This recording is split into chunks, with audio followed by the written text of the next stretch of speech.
જ્યારે ભારતીય જનતા પાર્ટીના નેતાઓ સરપંચોને તેમજ પાર્ટીના જે આગેવાનો છે, ચૂંટાયેલા તાલુકા પંચાયત જિલ્લા પંચાયતના જે ચૂંટાયેલા સદસ્યો છે, એ લોકો જોડે મિટિંગો કરીને એ લોકોને કહેવામાં આવે છે કે તમે સોશિયલ મીડિયા પર ચૈતરભાઈ વિશે ટિપ્પણી કરો કે કંઈક પણ સ્ટેટમેન્ટ આપો, પણ એ દિગ્ગજ નેતાઓને અમે કહેવા માંગીએ છીએ કે જે કમલમમાં જે ઝપાઝપી થઈ, જે ફેટામફેટી થઈ, બરાબર તો એવા જે આરોપીઓ છે એ લોકો પર કેટલી એક્શન લીધી? અને ભારતીય જનતા પાર્ટીમાં કોઈ દૂધના ધોવેલા નથી.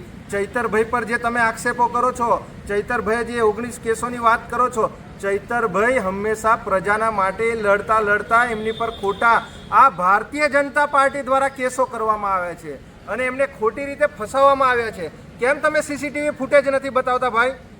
આજે રાજપાડીથી ઝઘડિયાવાળો રસ્તો કેટલો ખરાબ છે. અમે આવેદનપત્ર આપવા ગયા હતા, તેમ છતાં અમારી પર એફઆઈઆર કરી. આ સ્ટેચ્યુ ઓફ યુનિટી પર 2 છોકરાઓ મરી ગયા, ત્યાં ગાડી અમારી પર ખોટી રીતે એ કરવામાં આવી. અંકલેશ્વર જીઆઈડીસીમાં જે બ્લાસ્ટ થયો, ત્યાં ગાડી પણ ભારતીય જનતા પાર્ટીના નેતાઓએ પોલીસ પ્રશાસનને આગળ કરીને અમારી પર ખોટી એફઆઈઆર કરી છે. અને તમે અત્યારે એવું કહો છો કે ચૈતરભાઈ વિરુદ્ધમાં સોશિયલ મીડિયામાં અભદ્ર સ્ટેટમેન્ટ આપો. તમે પહેલાં તમારી પાર્ટીનું હાંચવો, બરાબર? તમારી પાર્ટીમાં જ એટલા બધા ભાગલા છે કે પૂછો ના. અને નીકળી પડ્યા છો